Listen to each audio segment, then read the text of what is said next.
Welcome everybody to the City of Joliet Council meeting. Today is March 4th, 2025. We're here at the City of Joliet Council Chambers at 6:30. The Honorable Mary Terry Darcy will be presiding this meeting. We have the invocation being done by Jeff DeVries from Pray Joliet, followed by the pledge to our flag. Thank you. Welcome. Good evening, everyone. Let's pray. Lord, thank you for this day. Thank you for all that you've given us, Lord. Thank you for all that you've provided for us. Lord, we pray that you bless this city. We pray that you work behind all the initiatives to improve this city, Lord. We pray that you give this city and the people therein hope, Lord. We ask you that you prosper our city and that we would learn and do more to care for our neighbors. Lord, give this council wisdom, understanding, and efficiency. Help them to do justice, to love kindness, and to walk humbly with you, our God. We ask this all in thy precious name, Jesus. Amen. Amen. I Pledge allegiance to the flag of the United States of America and to the republic for which it stands, one nation, under God, indivisible, with liberty and justice for all.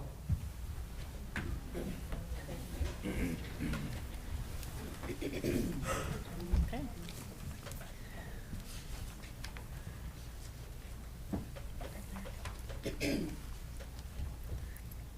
We'll begin with roll call. Mayor Darcy? Here. Councilman Cardenas? Here. Councilman Clement? Here. Councilman Guerrero? Here. Councilman Hogg? Here. Councilwoman Ibarra? Here. Councilman Mudron? He is absent, but he did tell me he will be running late. Councilwoman Quillman? Here. Councilwoman Reardon? Here. First, we have a presentation on the 2025 Water Main Replacement Program presented by Allison Swisher, Director of Public Utilities.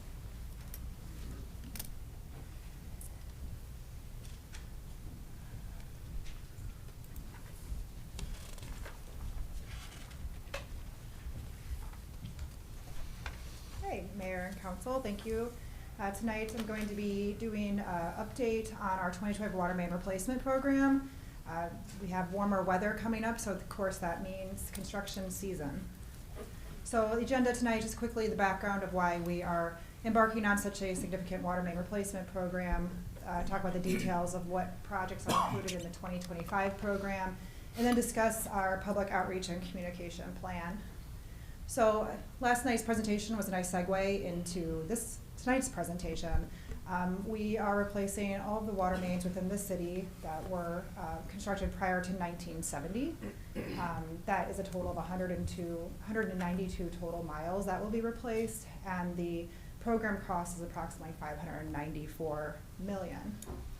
So again, the goals, number one goal is to reduce non-revenue water. As we saw last night, our real losses, which is pipe water that leaks out of pipes, is the number one contributor to our non-revenue water. So in order to meet our required 10% non-revenue water by 2030, it's very important that we focus on water main replacement. And then of course, in doing all this work, we will reduce the burden on our residents when they have a water outage due to the water main break. So there's a lot of keys to accomplishing such a large program, a lot of planning and prioritizing. Again, we are prioritizing on the water mains that were constructed prior to 1970 because due to the age and type of pipe, we know that's where we have the most leaks and breaks. We are utilizing a funding strategy that relies heavily on low interest loans from both the state and federal governments. So we utilize the IEPA SRF program as well as the WIFIA program, which is the federal program. And a couple of years ago, we did secure the WIFIA funding to fund up to 49% of the program costs for water main replacement and lead service line replacement. One of the biggest keys to our success is communication with our residents, which I will discuss in greater detail. And then also a lot of coordination with our other programs. We really want to have a policy of only digging once. So we do a lot of coordination with our public works projects and the resurfacing projects that they do to make sure that roads aren't being resurfaced when they're planned for water main replacement. We coordinate with our alternative water source program and also a lot of the work associated with the I-80 improvements, which are requiring water mains be relocated. We also coordinate with our sewer rehab program.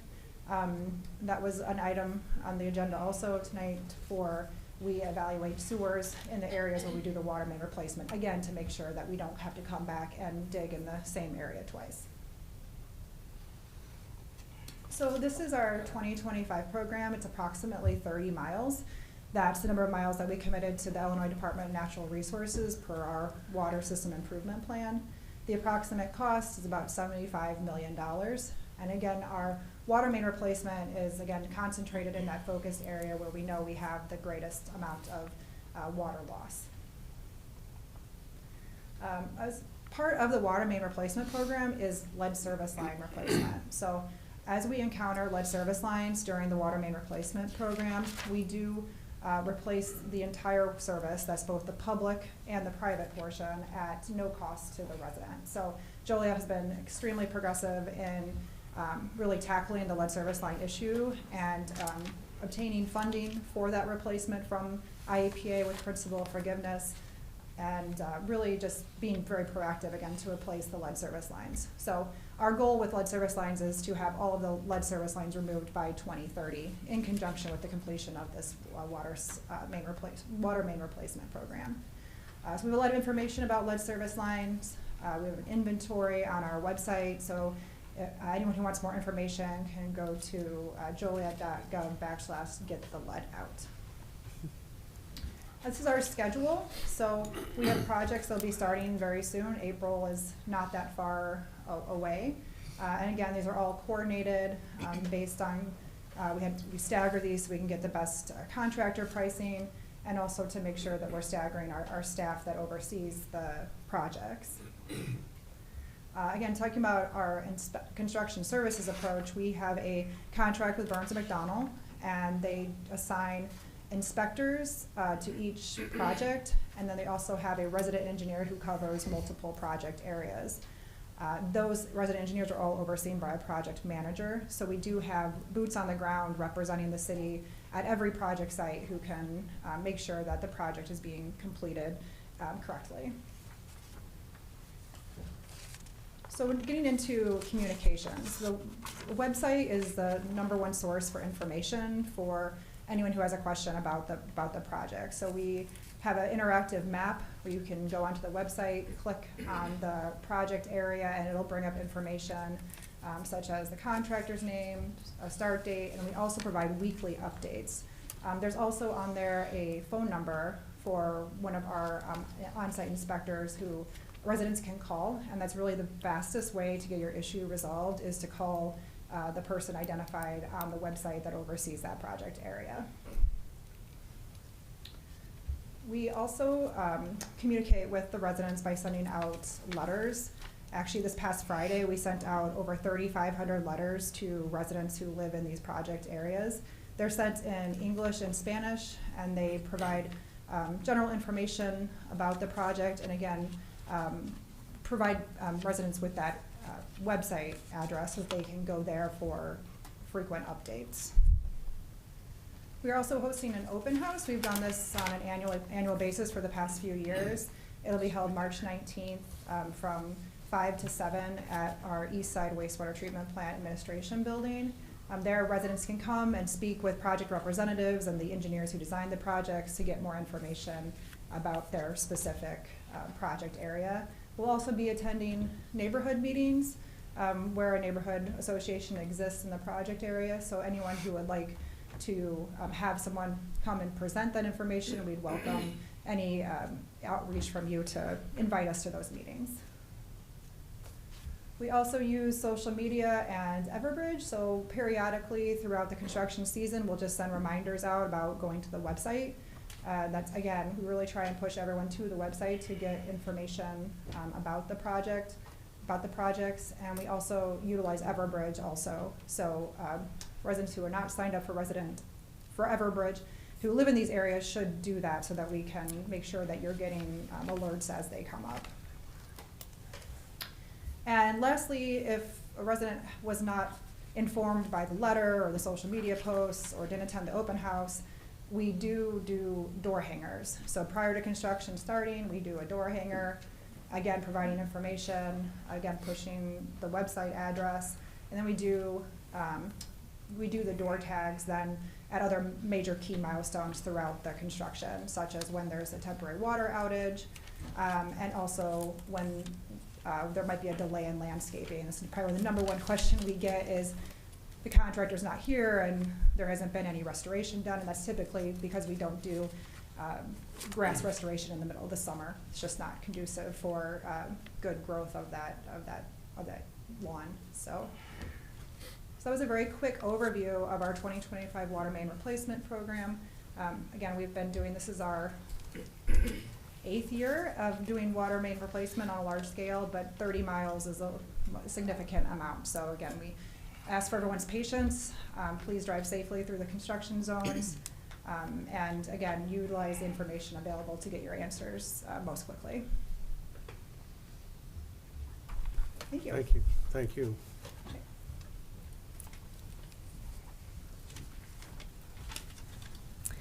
Next, under Mayor, is proclamation recognizing Colorectal Cancer Month.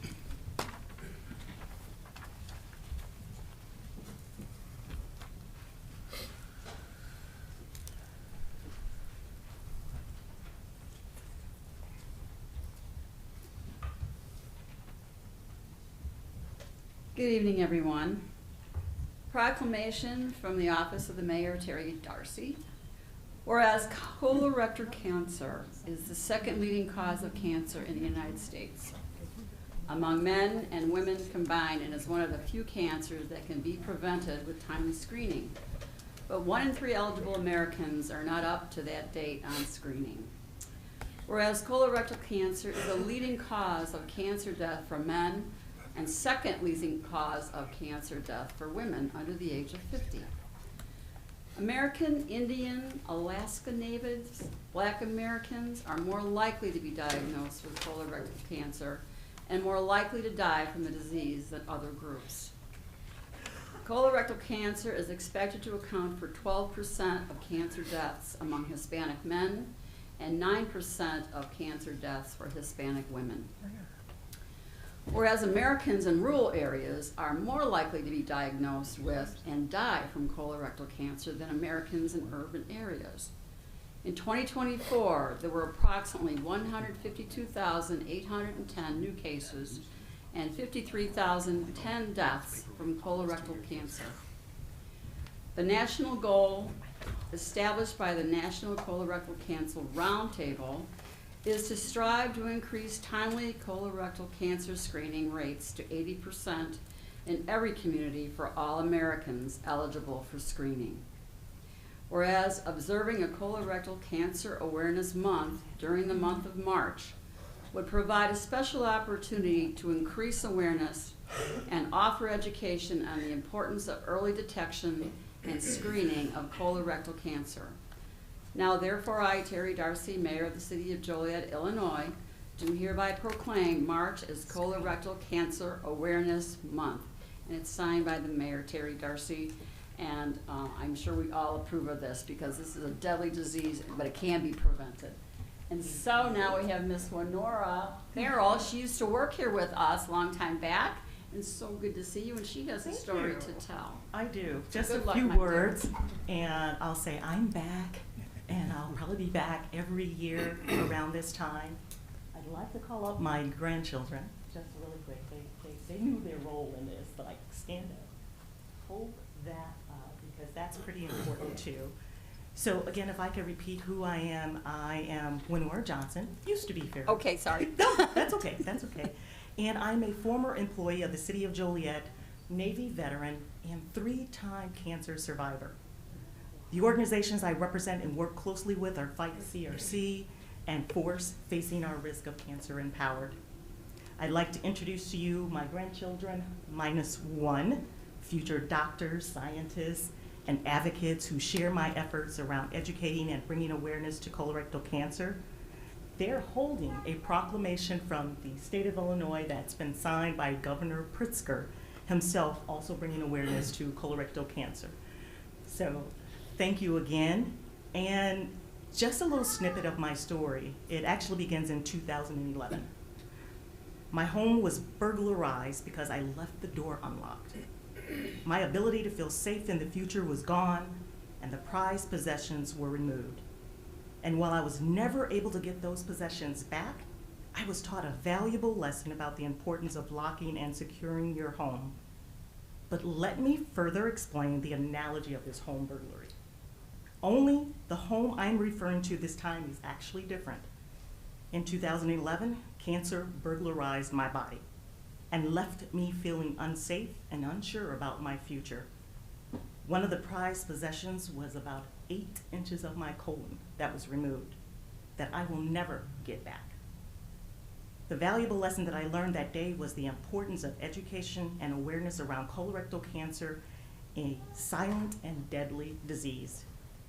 Which is why I'm here today, to secure and thank the mayor and city council for a proclamation recognizing March as Colorectal Cancer Awareness Month.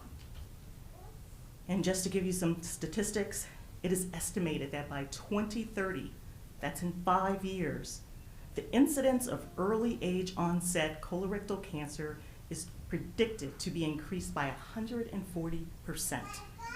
Early age onset colorectal cancer means those under the age of 45, meaning more than 27,000 people under the age of 50 will be diagnosed with colorectal cancer, making it the leading cause of death for that age group.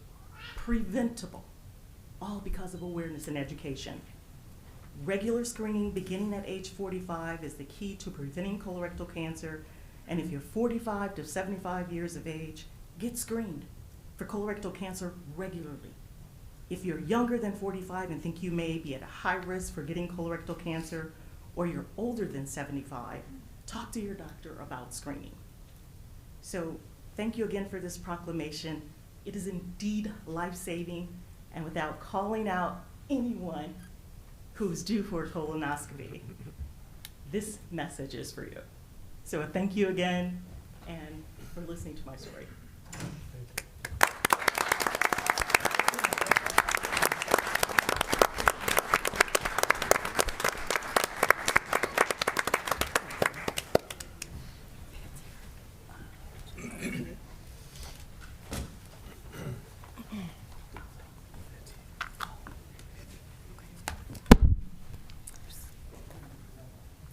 Next is a proclamation recognizing March as Illinois Athletic Trainers Association Month.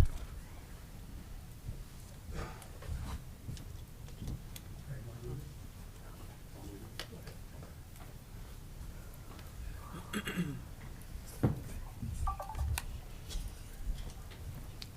is a proclamation for athletic trainers.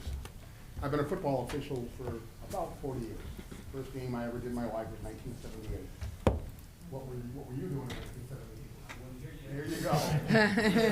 And I can tell you, I've always considered the athletic trainers a member of the crew. They're extremely important. They're not just there to tape up athletes, tape up their ankles. They're there to protect the athletes.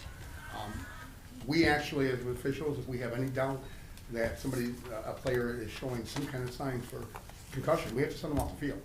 The only person besides the doctor allowed to let them play again if they in fact don't have concussion are the athletic trainers. Very important part. I've been around for 40 years. I've had a couple of opportunities to use their services, but I refuse because I'm just too macho. So I get right back up, you know. I was out of Bolingbrook a couple of years ago, and they had a scrum going on, and the fullback there was a gang tackle, but he was inching forward, and I was watching from the back, and I could see the linebacker running up to tee off, and right when he jumped into the scrum fell, and he hit me. And I went down, and I thought my knee bent backwards. You guys come running out. I said, I'm good. But they're there in case you do need them. Could you do that They're there again, for the please? fans, too. I'm sorry? Never mind. You like my Do that again. Quasimodo? And what was your name? Brandon Gonzalez, sir. Brandon Gonzalez here. And where do you work? I actually work, not in sports, but as an athletic trainer, I actually work with a major utility company, electrical utility company. Well, they can have injuries too, right? Yeah, so right off Brick Street where they learn to climb and stuff. Oh, We're there wow. For, any injuries that occur and trying to keep them working, And where'd you go to school? I actually went to Lewis University. There you go. Local boy. That's nice. All right, with that, I'm going to read the proclamation. Whereas the Illinois Athletic Trainers Association was founded in 1982 as an organization committed to the education of its members and the enhancement of the profession of athletic training, creating better health care for the population it serves. And whereas athletic trainers from professional, collegiate, and high school teams, industries, physician offices, rehabilitation clinics, and every branch of the United States military work together to promote and practice the profession of athletic training within the state of Illinois.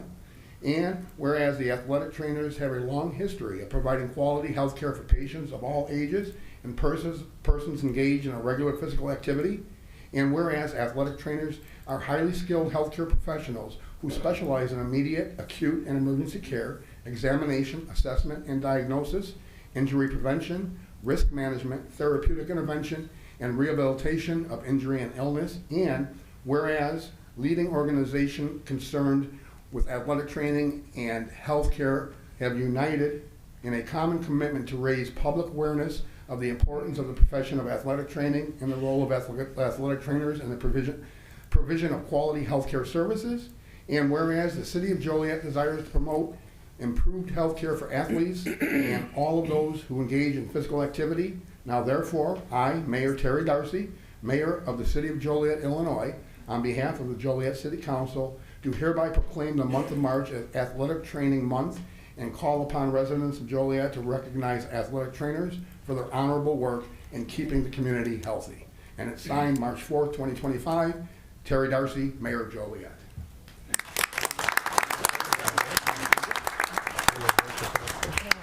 Thank you, Councilman Hug. As he said, we are often seen on sidelines, and as I said, that, athletic training is an evolving field. Our national campaign is Champions in Healthcare, and that's really what we try to bring. Not only is the profession evolving out off the field per se, but we're dealing with athletes, whether they're public safety, fire, police, EMS, public works. All these are technically athletes under the Illinois Athletic Training Practice Act and can benefit from services such as having an athletic trainer. The average workers' comp case costs $70,000. So keeping, these employees working and going home and living their lives outside of there is a huge thing. But I kind of wanted to just really shift, as Councilman Hug was saying, on those sidelines on Friday nights, the state wrestling tournament just concluded where you guys have, 2 state champions actually. But outside of there, in our local schools, one issue is that we, Joliet Central and Joliet West actually contract that position out. And if you're looking at it as our underserved populations in our lower income neighborhoods, a lot of times that athletic trainer is the only or their first experience with a healthcare provider. So a lot of times, because we're so unique, that kid or that patient may come in every single day and see us, and we are that familiar face, and we are that first instance where we may notice, maybe there is some type of mental health issue going on that we need to get this patient resources for. Maybe it's, their first time guiding, like, how do I even make a doctor's appointment? How do I even use insurance? What if I don't have insurance? How can I get health care? And maybe we, refer them to the county health department.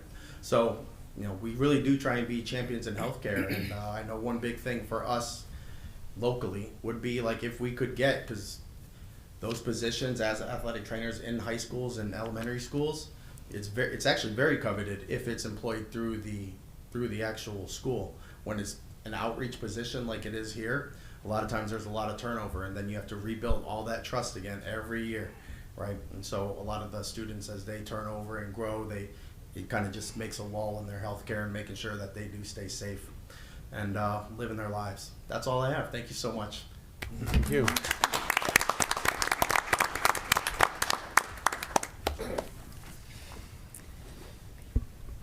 Next, we have approval of agenda. Is there a motion to approve the agenda as written? So moved. Second. It's been motioned and seconded to approve. Councilman Cardenas? Aye. Councilman Clement? Aye. Councilman Guerrero? Aye. Councilman Hug? Aye. Councilwoman Ibarra? Aye. Councilman Mudrin? Aye. Councilwoman Quillman? Aye. Councilwoman Reardon? Aye. Mayor Darcy? Aye. Motion carried.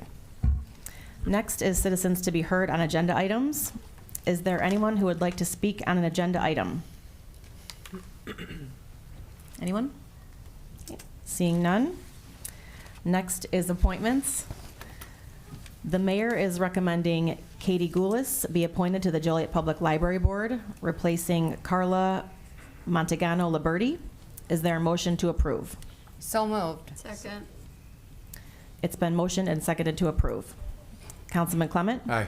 Councilman Guerrero? Aye. Councilman Hug? Aye. Councilwoman Ibarra? Aye. Councilman Mudrin? Aye. Councilwoman Quillman? Aye.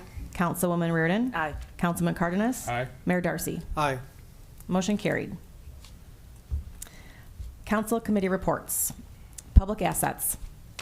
So, as Larry Hug would say, buckle up, it's gonna be a bumpy ride. This is long, so I wanna thank the clerk's office for helping me with this. There was a lot of people and a lot of presentations. So the Public Assets Committee met on Tuesday, February 25th at 8:30 in the Executive Conference Room. Yeah, that's 8:30 a.m.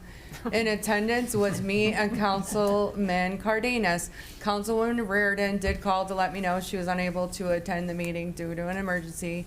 Other attendees were Dustin Anderson, Community Development Director, Jane Bernhardt, City Planner, Brent Frazier, Chief Operating Engineer, Craig Smith, Building Engineer, Sean Mikos, Deputy Director of Engineering, Jackie Lozado, CBDG Program Manager, Night Train Vac from the Joliet Slammers, and Greg Prebolt of the Joliet Area Historical Museum. The committee approved the minutes from October 21st, 2024 meeting, and there were no citizens to be heard on agenda items. There were 7 items on this agenda. City Planner Jane Bernhardt reviewed the first 3 agenda items, which were all related to a sidewalk and ADA compliance project for the Route 66 Park. The city has been awarded $75,000 for circulation improvements through the Route 66 DCEO grant program. 3 items related to this project are on tonight's agenda for council's consideration. A resolution approving a memorandum of agreement between Heritage Corridor Convention and Visitors Bureau and the City of Joliet for sidewalk circulation and visitor experience enhancement at Route 66 Park at Broadway Street Greenway. Award a professional services agreement to Geotech Engineering, Inc. for survey and design. And a resolution to reprogram community development block grant funds. Brent Frazier presented the remaining 4 agenda items. Number 1, elevator modernization at Union Station. Number 2, installation of 4 rooftop air handlers for Union Station. Number 3, Slammer Stadium auto system upgrade. And number 4, Slammer Stadium structural steel painting. All remaining projects were approved by the committee and will come to the full council for consideration on March 18th. Brent Frazier also provided updates on these completed projects at city-owned facilities. Painting the ballroom ceilings at Union Station, new heating systems at the motor maintenance building, new boiler at Union Station, and the updated fire alarm systems at Slammer Stadium. Night Train Vac also gave updates on Slammer Stadium, and Greg Prebolt gave updates on the Joliet Area Historical Museum, Old Joliet Prison, and Joliet Railroad Museum. Do you have anything to add, Councilman Cardenas? You covered it all. Okay, that concludes my report, Mr. Mayor. Thank you. Okay, next we have public safety. Yeah, the Public Safety Committee met today at the council chambers at 5:30. President was myself, Councilwoman Ibarra, and Councilwoman Quillman. We approved the minutes from February 4th, 2025. There were no citizens to be heard on agenda items. The agenda items presented, number 1 was a purchase and installation of 17 windows for the Fire Station 1 from Dutchman Contracting Corporation in the amount of $32,000. That is on our agenda tonight under 161-25. That was, all 3 of us made a motion to bring it to the full council. Number 2, oh, by the way, that was 32 years old, or those windows, right, Chief? Yes. Yep. Number 2, purchase and installation of flooring for Fire Station 9 from Integrity Concrete Coatings in the amount of $30,212. That is also on the agenda for tonight, 162-25. All three of us voted in favor to bring that to the full council. The flooring there is over 22 years old, so that needs to be resurfaced. Number 3, purchase of Tactical Combat Casualty Care Simulator, TCC MAN, there's 3 C's, from North American Rescue in the amount of $28,781.04. This was presented by the Police Department, Sergeant Chris Darcy. This is a simulator mannequin. It's 150 pounds, and it's basically remote control. So if there's any type of trauma, this is what we're going to do to train our police officers, to train any gunshot victims, blood loss, any type of trauma. And potentially we may be able to have other jurisdictions use it. But it has a lifespan of, I believe, between 5 and 8 years, and Sergeant Darcy said that he believes we'll get closer to the 8-year lifespan out of this. And we're also going to use it for the Citizens Response Program that we're initiating here with the City of Joliet. So all 3 of us vote in favor to move this to a full council at a later date. Moving down to resolutions. Resolution accepting the $1.9 million legislation pass-through from the state of Illinois to fund the Community Mental Health Program. This was spearheaded by State Rep Natalie Manley from the 89th District. This is in the state budget. This is going to incorporate, we already have the Thrive Works going that we're handling with City of Joliet residents. This is going to expand to everyone in Will County that needs assistance. So this, you could thank Natalie Manley and others for this $1.9 million grant. Very, very important issue, and we're going to use the same facility, right, Chief, on Essington Road? Yes. Yep. So we all approve that, and there was one stipulation. We don't have the contract yet. We passed this, moving to full council, that our city legal reviews the contract, and we'll move forward after that. So, okay. And then last on the resolutions, resolution to accept and to implement the 2024 Justice Assistance Grant. This is on our agenda tonight, 175-25. This is just the accepting the funding, right, Chief? Yes.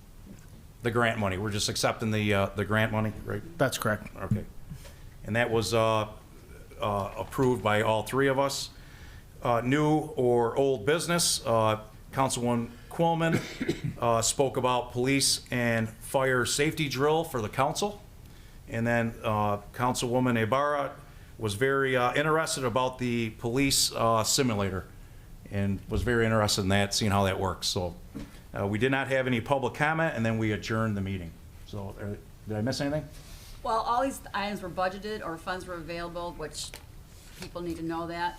And it wasn't just for the council, it was for all of City Hall, an emergency evacuation for fire, police, or shooting, or whatever.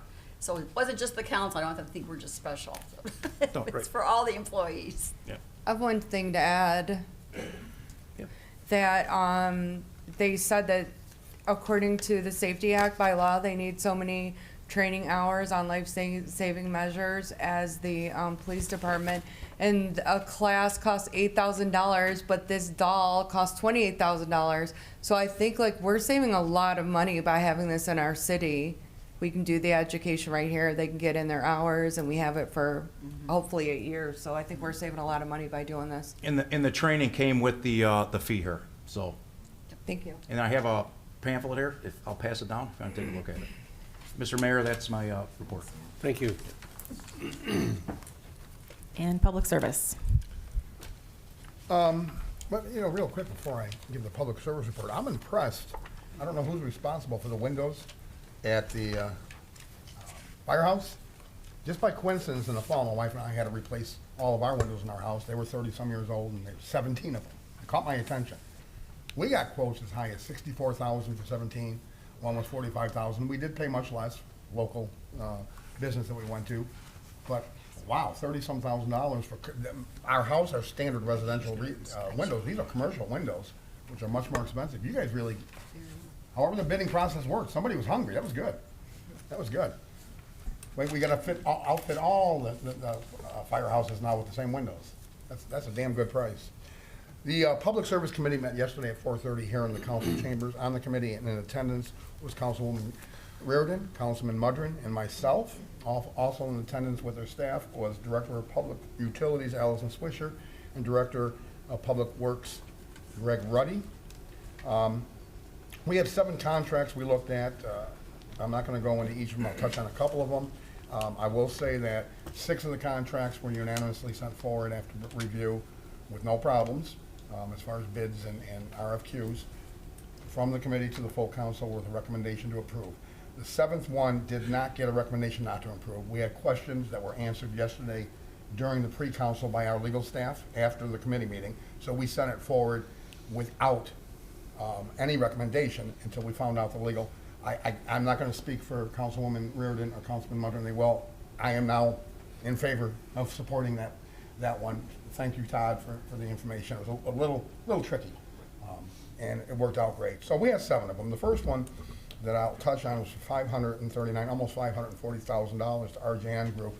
It's has to do with a program, a plan of action, so to speak, for our sewer system. Now, we focus a lot on the water system, and we all want the water to come in our house, but we also have to think about the sewer, because once we've used the water in so many different ways, we want it to leave our house and go back to the premises. So we have some parts of our system that date back to the 1800s, not water, sewer, that date back to the 1800s, and we're upgrading them. Not quite at the clip that we're doing the water, but we are upgrading them, and this program is helping us do that so that we don't have failures. Failures of the water system can be inconvenient. Failures of the sewer system can be rather dirty. So we don't want that. We don't want backups. And the state IEPA requires that we have an outside group helping us, that we use to help us to plan for our program of rehabilitation of our sewer system. So that's a good thing. Then we looked at some, if you want to call it shelf materials, for the network switches for our street lights, stoplights, I should say, for about $80,000. Let's see, the other one I wanted to touch on, we did discuss, I'm not going to go into a lot of, it was the contract for Westmere valve bolts replacement for $1.1 million. Those are the valve bolts, valves in the water system in the Westmere area. It's four different subdivisions. There's over 400 valves that are, need this. What happened was some years back when they were put in the 90s, instead of putting in the stainless steel bolts that we require, whoever the contractor was at the time, and I'm told most of them have gone out of business, all of them have gone out of business since then. They're not around. They put in standard steel bolts, which rust, and then that allows them to fail and things to separate, and that's part of our water loss too. So we'll be doing that, I think, pretty much, Allison, anywhere citywide that we discover we don't have stainless steel. If anybody else did that, I don't think they did, but if they did, we'll do the same thing, right? And so this would be replacing over 2 years, replacing all the bolts in 2 valves a day.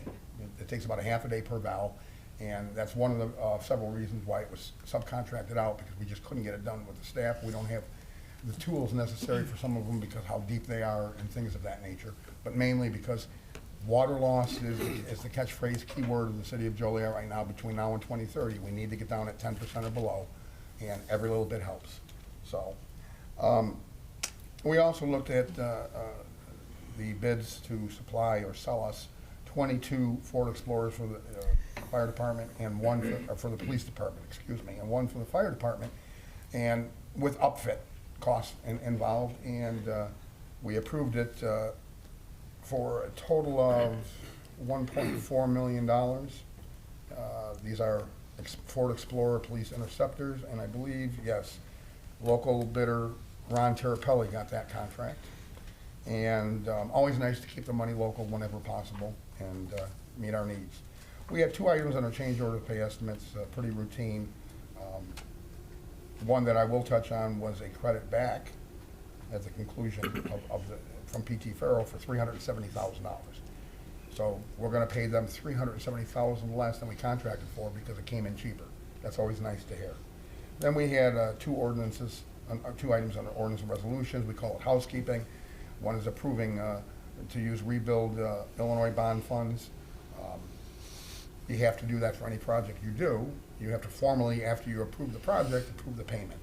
And we also had a resolution approving an intergovernmental agreement with the County of Will for maintenance of a single traffic, 1/3 of a traffic light intersection out on Renwick Road by Old Renwick Trail, because 1/3 of it is ours, 2/3 of it is the county, so we pay 1/3. The other thing I wanted to bring up was almost forgot about that. We have, for the Fairmont Water and Sewer Extension Project, we looked at a bid that would go to Steve Spees Construction Incorporated for the amount of just over $2 million. And the thing to understand there is that it's not city tax dollars. That will be coming from the county. They still have funds from the American Rescue Plan Act, ARPA. A lot of you guys vaguely remember that back when we had COVID, and that was part of some of the money that was given away. So they set aside $2.055 million, and we'll be using that money for these improvements, not city taxpayer money. We'll be using state money. And that's all I have. Did you have anything to add, Sherry? No. Pat? No. With that said, then, Mayor, that would be our report. Thank you. Thank you, Larry. Thank you. I show no other reports. Under consent agenda, approval of minutes. It is recommended the minutes of the council meeting held on February 18th, 2025 stand approved as recorded. Invoices to be paid. It is recommended this report be approved. Council memo number 157-25, award of professional services agreement for the 2025 sanitary sewer investigations program to RJN Group Incorporated in the amount of $539,650.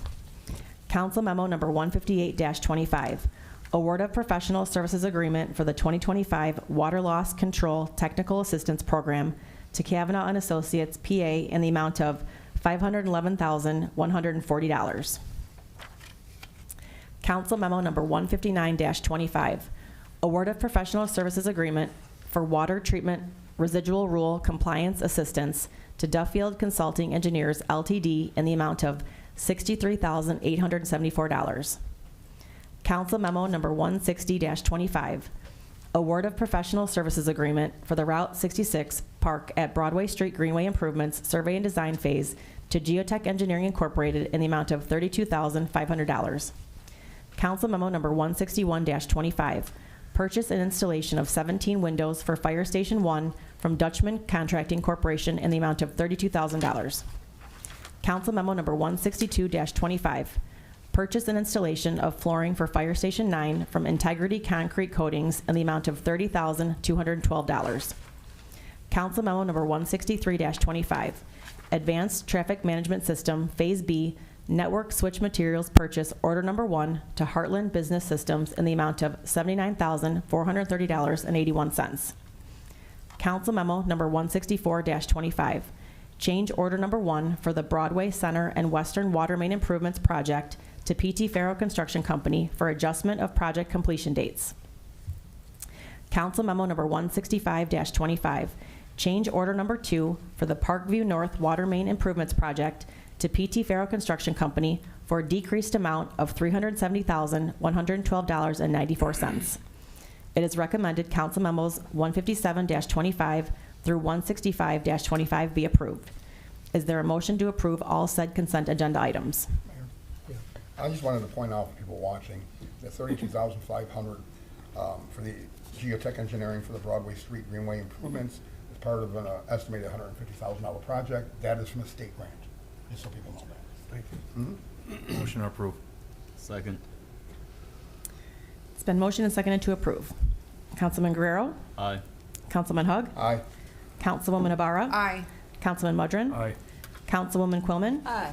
Councilwoman Reardon? Aye. Councilman Cardenas? Aye. Councilman Clement? Aye. Mayor Darcy. Aye. Motion carried. Agenda items. Council Memo Number 167-25.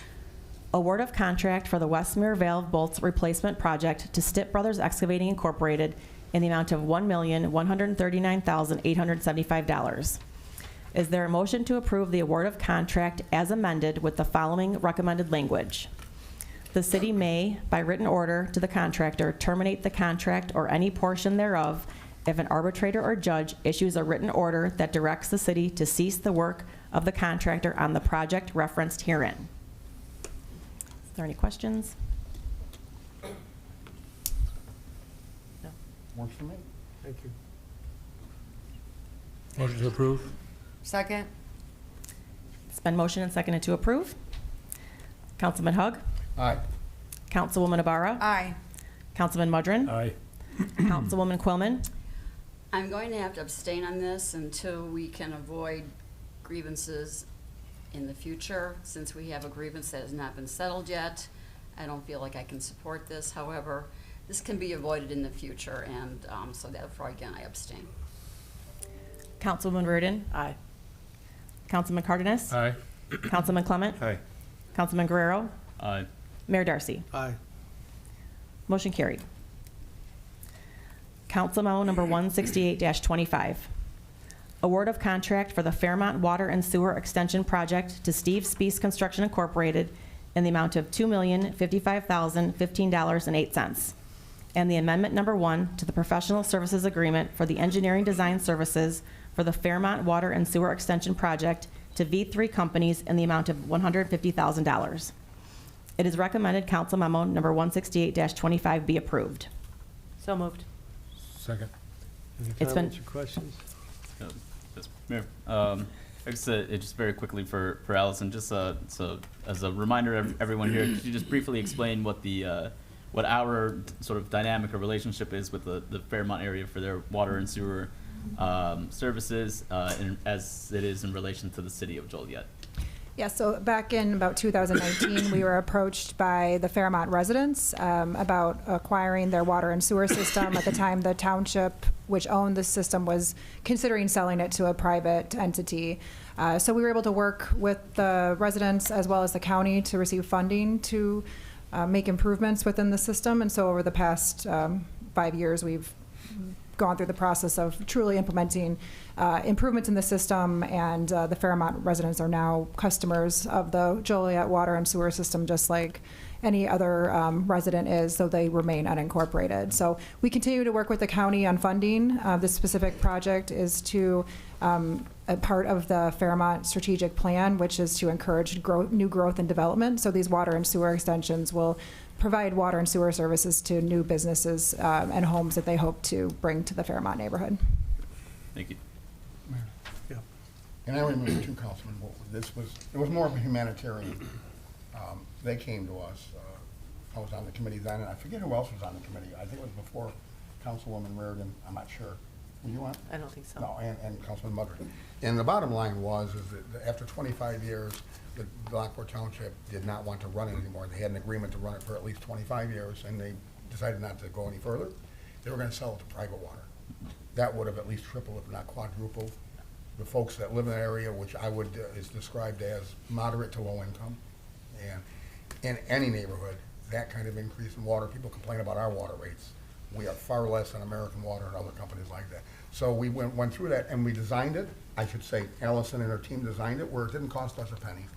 Became, it's additional assets for her and her staff to manage. But it was it's one of the things, many things, of the many things I'm proud of, that's one of the things I'm proud of. As a city, we helped out our neighbors. That's how it happened. Thank you. Any other comments? Thank you. It's been motioned and seconded to approve. Councilwoman Ibarra? Aye. Councilman Mudrin? Aye. Councilwoman Quillman? Aye. Councilwoman Reardon? Aye. Councilman Cardenas? Aye. Councilman Clement? Aye. Councilman Guerrero? Aye. Councilman Hug? Aye. Mayor Darcy? Aye. Motion carried. Council Memo Number 169-25. Purchase and upfit of 22 Ford 2025 Ford Explorer Pursuit Interceptor vehicles, 21 for the police department and 1 vehicle for the fire department in an amount not to exceed $1,428,002.70. It is recommended council memo number 169-25 be approved. So moved. Second. Any comments or questions? Thank you. It's been motioned and seconded to approve. Councilman Mudrin? Aye. Councilwoman Quillman? Aye. Councilwoman Reardon? Aye. Councilman Cardenas? Aye. Councilman Clement? Aye. Councilman Guerrero? Aye. Councilman Hug? Aye. Councilwoman Ibarra? Aye. Mayor Darcy? Aye. Motion carried. Next, we have ordinances.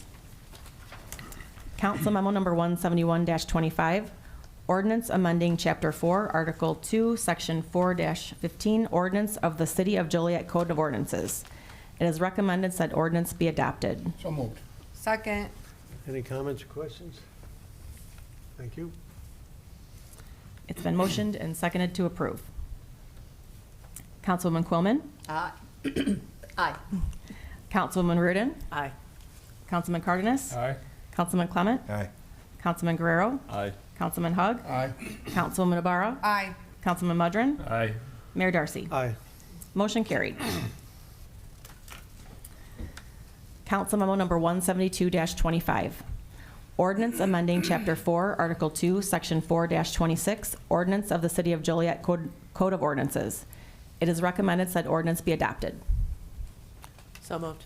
Second. Any comments or questions? Thank you. It's been motioned and seconded to approve. Councilwoman Reardon? Aye. Councilman Cardenas? Aye. Councilman Clement? Aye. Councilman Guerrero? Aye. Councilman Hug? No. Councilwoman Ibarra? Aye. Councilman Mudrin? Aye. Councilwoman Quillman? Aye. Mayor Darcy? Aye. Motion carried. Council memo number 173-25. Ordinance approving a special use permit to allow a staffing agency located at 1504 Essington Road, Unit 3. It is recommended said ordinance be adopted.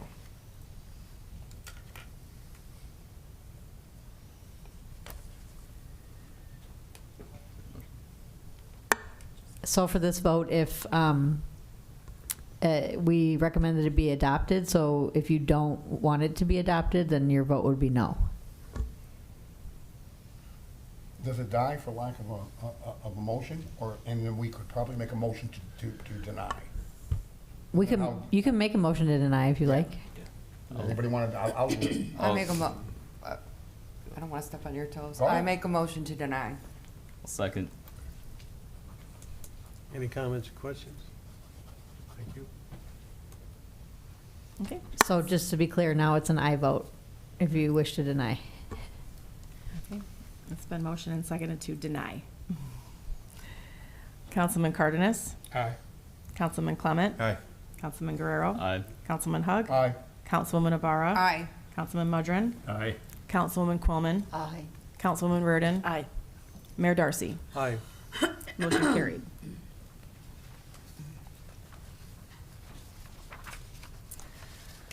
Under resolutions, Council memo number 175-25. Resolution to accept and implement the 2024 Justice Assistance Grant. It is recommended said ordinance be adopted. Resolution. So moved. Second. Any comments or questions? Thank you. It's been motioned and seconded to approve. Councilman Clement? Aye. Councilman Guerrero? Aye. Councilman Hug? Aye. Councilwoman Ibarra? Aye. Councilman Mudrin? Aye. Councilwoman Quillman? Aye. Councilwoman Reardon? Aye. Councilman Cardenas? Aye. Mayor Darcy? Aye. Motion carried. Council memo number 176-25. Resolution approving a memorandum of agreement between Heritage Corridor Convention and Visitors Bureau and the City of Joliet for sidewalk circulation and visitor experience enhancements at Route 66 Park at Broadway Street Greenway. It is recommended said resolution be adopted. So moved. Second. Any comments? Thank you. It's been motioned and seconded to approve. Councilman Guerrero? Aye. Councilman Hug? Aye.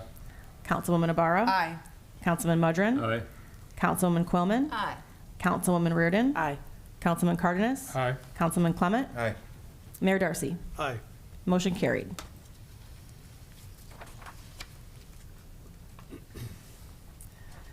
Council Memo Number 177-25, resolution to reprogram Community Development Block Grant funds and submit HUD substantial amendment to program year 2024 annual action plan.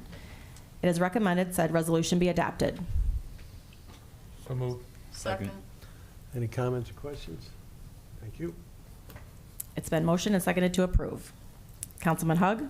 Aye. Councilwoman Ibarra? Aye. Councilman Mudrin? Aye. Councilwoman Quillman? Aye. Councilwoman Reardon? Aye. Councilman Cardenas? Aye. Councilman Clement? Aye. Councilman Guerrero? Aye. Mayor Darcy? Aye. Motion carried. Council Memo Number 178-25, resolution appropriating Rebuild Illinois bond funds for the Advanced Traffic Management System Phase B Network Switch Materials Purchase Order Number 1 in the amount of $79,430.81. It is recommended said resolution be adopted. So moved. Second. Any comments or questions? Thank you. It's been motioned and seconded to approve. Councilwoman Ibarra? Aye. Councilman Mudrin? Aye. Councilwoman Quillman? Aye. Councilwoman Reardon? Aye. Councilman Cardenas? Aye. Councilman Clement? Aye. Councilman Guerrero? Aye. Councilman Hug? Aye. Mayor Darcy? Aye. Motion carried. Council Memo Number 179-25, resolution approving an intergovernmental agreement with the County of Will for the maintenance of traffic signals at the intersection of Renwick Road and Old Renwick Trail. It is recommended said resolution be adopted. So moved. Second. Any comments or questions? Thank you. It's been motioned and seconded to approve. Councilman Mudrin? Aye. Councilwoman Quillman? Aye. Councilwoman Reardon? Aye. Councilman Cardenas? Aye. Councilman Clement? Aye. Councilman Guerrero? Aye. Councilman Hug? Aye. Councilwoman Ibarra? Aye. Mayor Darcy? Aye. Motion carried. Next is licenses and permit applications. Council Memo Number 181-25, issuance of Class N liquor license at 3039 Theodore Street, Ceramic Creations. Is there a motion to approve an issuance of Class N liquor license at 3039 Theodore Street, Ceramic Creations? So moved. Second. Any comments? Thank you. It's been motioned and seconded to approve. Councilman Quillman. Can't wait to see those creations after 2 glasses of wine. I vote aye. Just Councilwoman kidding. Reardon. Aye. Councilman Cardenas. Aye. Councilman Clement. Aye. Councilman Guerrero. Aye. Councilman Hug. Aye. Councilwoman Ibarra. Be there, be square. Aye. Councilman Mudrin. Aye. Mayor Darcy. Aye. Motion carried. Council Memo Number 182-25, issuance of a Class A liquor license at 1401 Gateway Boulevard, Hollywood Joliet Casino. Is there a motion to approve issuance of Class A liquor license at 1401 Gateway Boulevard, Hollywood Joliet Casino? So moved. Second. Any comments? Uh, Thank you. Oh, Ma- go ahead. Mayor, if I recall, as we spoke yesterday, the idea here is that this would be allow for sales to the hotels that surround the casinos. Is that correct? Yes. Okay. Yeah. No, that was all. Thank you. Thank you. It's been motioned and seconded to approve. Councilwoman Reardon. Aye. Councilman Cardenas. Aye. Councilman Clement. Aye. Councilman Guerrero. Aye. Councilman Hug. Aye. Councilwoman Ibarra. Aye. Councilman Mudrin. Aye. Councilwoman Quillman. Aye. Mayor Darcy. Aye. Motion carried. Council Memo Number 183-25, issuance of a Class B liquor license at 950 Collins Street, Delgado Sports Bar. Is there a motion to approve issuance of a Class B liquor license at 950 Collins Street, Delgado Sports Bar? So move. Second. Any comments? I have a question for Councilman Cardenas. You're good with this, your district? Okay, thank you. Thank you. It's been motioned and seconded to approve. Councilman Cardenas? Aye. Councilman Clement? Aye. Councilman Guerrero? Aye. Councilman Hug? Aye. Councilwoman Ibarra? Aye. Councilman Mudrin? Aye. Councilwoman Quillman? Aye. Councilwoman Reardon? Aye. Mayor Darcy. Aye. Motion carried. Next is the city manager's report. Good evening. Last week, the mayor and I, along with several council members, attended the Chamber's annual awards dinner at the Renaissance Center. It was great to see so many area not-for-profit organizations get recognized for the wonderful work they are doing in our community.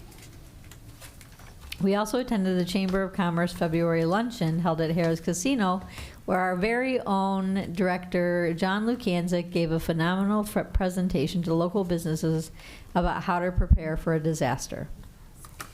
This Friday, March 7th, is Employee Appreciation Day, and I would like to recognize all city employees by expressing my gratitude for all the work they do on behalf of the city and our residents.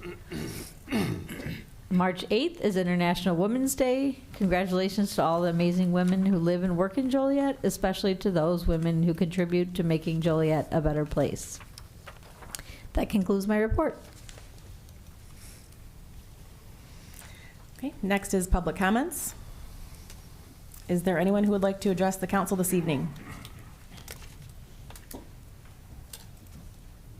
Good evening, everyone.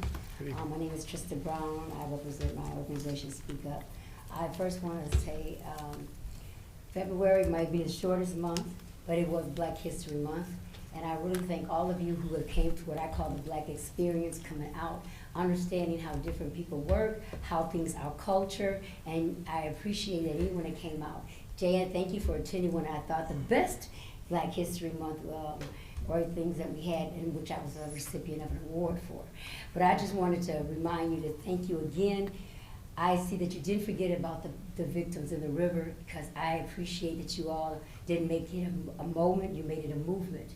I thank you, Mayor, for being persistent and making sure that some safety is around that Des Plaines River. And if you noticed, there has not been another person that had gotten in that river, so I appreciate that. I want this to go out to the family, because I still stay in contact with a lot of those families, and they need to know that we are still making sure that they are safe. So in reference to that, I advocate for break the silence and wake the truth. I would like to say those names. Trust me, a lot of those people I do know, and they did not jump in that river. But I want to thank you for being a part of that, of the safety. So I want to announce, Alani Jones was 19 years old, 4/24/2025, found in the Des Plaines River. Michael Hollins, 42, April 3rd, 2018. Akeem Kimball, 33, 7/1/2019. Diego Santiago Jr., 17, 1/4/2020. William Madrea, 49, 1/23/2020. Eric Cotter, 27, 3/23/2020. Cesar Rebels, 39, 1/18/2021. My relative, Anthony Dunn, 38, 3/21. I'm sorry. Quentin Bailey, 42.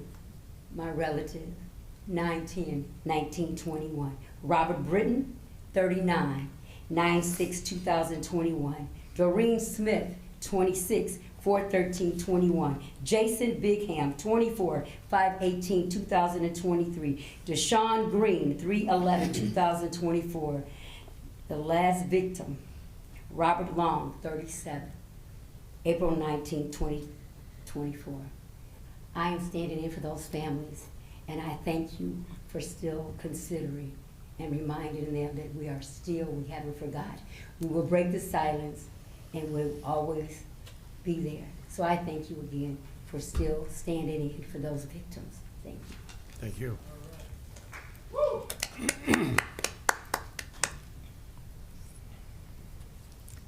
Is there anyone else who would like to address the council this evening?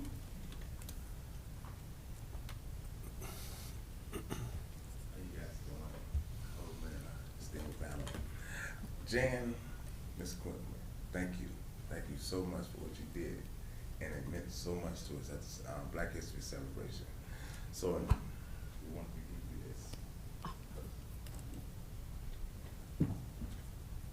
Oh my goodness.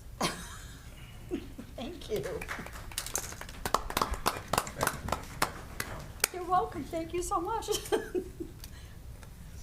I had a lot of fun Thank at the you. event, and Trista, can you sing, girl? She can sing. Woo! Did you eat? Sorry, pardon me? Did you eat? Yes, I did. Of course I did. Oh my goodness, thank you so much. Okay. Is there anyone else who would like to address the council this evening? Okay, seeing none, we have mayor and council comments next. So, Mayor? Caesar. All right. Good evening, everyone. Yeah, I just wanted to make a comment that to make everyone aware that the RFP went out today for the Joliet Union Station. They, so we can kind of send that out to share it to all our business friends and whatnot to see if we can get some good interest in that. We're looking for, it's a turnkey opportunity, and we're looking for a restaurateur or hospitality professional to establish a family-friendly business there at that location. It's a prime downtown location, so I think this is a key opportunity for someone in that business to get in there. So it went out today, and hopefully we can get some good people interested in that. And that'll be all. That's all I got. Thank you. Probably for Allison or Greg, I spoke a couple weeks ago about Six Corners. I know you guys drove through there and took a look at it. Do we have any update, or can you let the general public know what we're doing there? We have the sunk manhole covers and then some paving there issues. I'll speak to the sunk manholes. So we did go out and do inspections on those manholes. I think you said from about Dawes to Rayner, and we did find there were some that were sunk as far as 4 inches, and it's due to the they're actually water valve structures, so they're due to just the type of rings that were used are just deteriorating. So the worst one we did just put in, it filled it in, so it's basically we buried the frame just so that it's not that traffic that's hitting that. The others we're gonna look to come up with a plan to do a repair on those. Unfortunately, the road had been resurfaced not too long ago, so again, we're trying to come up with potentially a solution that wouldn't require having to cut into the pavement. So. Yeah, I'm not being critical, just as long as we're aware of it and we can put it on the list and for some repair in the near future. So I appreciate it. Yep. Thank you so much. Also, it was great to see the asphalt hot boxes out filling in some of these potholes. The weather's been a little bit warmer. Also, I would like us to look at that Marble and Bluff Street. There was a tragedy there at the river wall many years ago. All those barricades there, they have decayed. So I don't know if we could just take a look at that. I think you guys know what I'm talking about there, right at the river wall. I drove by there and noticed that, so I'd appreciate that. And then, Mr. Mayor, I talked to some of the business owners. I don't know if there's anything we can do for Jefferson Street and Chicago Street. If we can, what's happening is people are driving eastbound on Jefferson and they're bypassing Chicago Street. And I know it's under construction, and there are a lot of happy people down there. They're parking there in front of the Rialto. They're able to go in some of these businesses. But what's happening is they're bypassing a few businesses there, and they're just going east. So I didn't know if there's maybe a temporary fix we can do to help some of those businesses on the south end of Chicago Street. So I thought I spoke to some business owners today. They asked if I could bring it up. So I was gonna do that, so I appreciate that. So, thank you. Just I guess a bit of old business here with regards to the Everbridge communication system. I don't know if this would be a question perhaps best directed for our IT or who amongst our staff, but I consider myself a pretty tech savvy fellow, and I have the Everbridge application here on my phone, and I'm not seeming to get any notifications. So just as we as we're continuing to roll out our water main replacements at a faster pace, if we're going to be using Everbridge as one of our primary communication systems, could we take a look just to make sure that it's working up to speed, and that make sure that folks know how to enroll in it, how to get those messages, and maybe put something on the landing page for the city's website to kind of promote that. Yeah, we'll get some communications out there, Councilman. All right, thank you. I've already had a couple of HOA, Homeowners Association officers, presidents, and so forth text me photos and addresses of potholes, and then I pass them along. I have a good relationship with Greg, and I text them to Greg, and Greg gets them on the list. So this is kind of directed to anybody, but mainly, for me, to my District 1 residents. Certainly, you don't have to be an HOA president to text me. Text me if you have potholes on your street that are pretty bad shape. A photo with the address that pothole is in front of. Also, I just wanted to make, after talking about the Fairmont project, which was, largely humanitarian, there's some people that like to call Joliet a bully city, and we're really not. We do a lot of these things, and much of it goes unsung. A lot of people aren't aware that because of the engineering design of Elwood's water system, if either of their water towers needs to be shut down and repaired, they're not a binary system, they're a single system. If they don't have any backup, they would have to shut down their water to the whole community until they make that repair. Joliet, certainly Elwood paid their way, paid the freight on it for it. Several years ago, we were approached and negotiated with them that we would allow them to have an emergency hookup into our system. And Allison, that's been completed, right? And so now if something happens in the village of Elwood, our smaller neighbors to the south, they're not without water. That valve is turned on and they can temporarily continue getting water through the city of Joliet. So Joliet does have a heart. Don't let anybody tell you otherwise.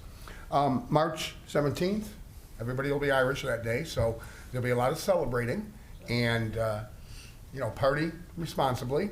And then if you're not too partied out, remember, that's the Irish in you and the Italian in you. On the 19th, you got the Feast of St. Joseph's Day, which is just as big of a day for the Italians. I can tell you, I'm Irish and Italian and German. I tell people I'll be there on time, I'll be very angry, and I'll probably be drunk. Well, that explains everything. There you go. So, party on the 17th responsibly, and then sleep and party on the 19th for the Feast of St. Joseph's. That's all I have, Mayor. Thank you. I just have one thing written down on this sheet of paper, and it's community. And I'm Italian, Larry Hugg, so I could talk about this all day. But no, that's what this is all about. In District 5, especially, my constituents, I love them so much. They're little tattletales, though. And they're always going to tell me who's doing what, when, where, and why, where the code violations are. So I really appreciate it. I can't be everywhere 24/7, and to have them have that kind of relationship with me to tell me what's happening, what's going on, I greatly appreciate that. Staff is so wonderful and patient with me, because I think I might get more complaints than this entire council put together, outside of the mayor, of course. And so staff has done a great job addressing those issues. Not everything can happen overnight, but some things do. So I want to thank each and every member of staff, from the fire department, the police department, the clerk's office, the city manager's office, everyone, public works. I could just go on and on. The water department, so amazing, responsive, and communicative to get my residents' issues solved as quickly as possible. So that's what I want to just leave you with. Under the mayor's leadership, the IT committee, the public safety committee, to be able to line the waterway with cameras, and in addition, the life rings that were added. It's just, that's what community's all about. You come and give us the issues, and we try and solve them with the mayor's leadership. I think we made some really big differences, and it's amazing to see. So thank you all very much for keeping me informed, letting me know what's going on, because I can't be everywhere all the time on one set of eyes, but I think I have, I can't remember what the last count was. It's thousands and thousands, 29,000 residents maybe. Somewhere around there. So I appreciate each and every one of you. Thank you. Thank you. Since we started off the meeting with the athletic trainer proclamation, and he had mentioned the wrestling event that just finished a couple weeks ago here in the state of Illinois, we do have 2 state champs, as he mentioned, starting as close to this building as possible. A Charles Walker from Joliet Township Central was the winner at the 215-pound class, and over to Joliet West, Carson Weber won at 150-pound class. Both of those wrestlers had been beaten going into that match by the man they faced in the championship match, and were able to get their revenge and win for Joliet Central and Joliet West. On the team event, which was a week later, Joliet Catholic came in 3rd there. They had many placers this year in the state, but no first placers. So the area did very, very well, as it has in the past, and we will have the 2 Joliet Township wrestlers here to be honored in a month or so, as it can be worked out by them. That's my report. Thank you. Okay, as our city manager Beth said, we were at the Chamber Awards dinner on Tuesday the 25th, and the food was fabulous. On Thursday, we were at the chamber lunch at Harrah's, and where former fireman that works here, he does all this CERT program, and he gave an excellent presentation that day for the chamber.